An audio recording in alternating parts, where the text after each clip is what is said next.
Magandang araw! Another day at syempre another request granted na naman from the comment section.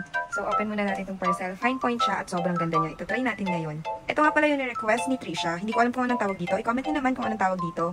By the way, this is my day 5 na pagsisimula ulit bilang isang content creator na nahack ang unang Facebook page. So nag-drawing lang ako ng rectangle tapos ito namang pinakakanin. Medyo kulot-kulotan niyo yung pinakakanin para magmukha siyang realistic.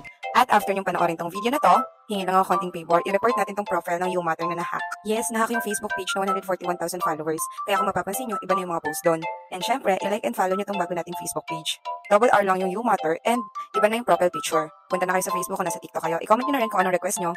Lalagyan din natin ng face para cute siya. Face yun na face, letter F.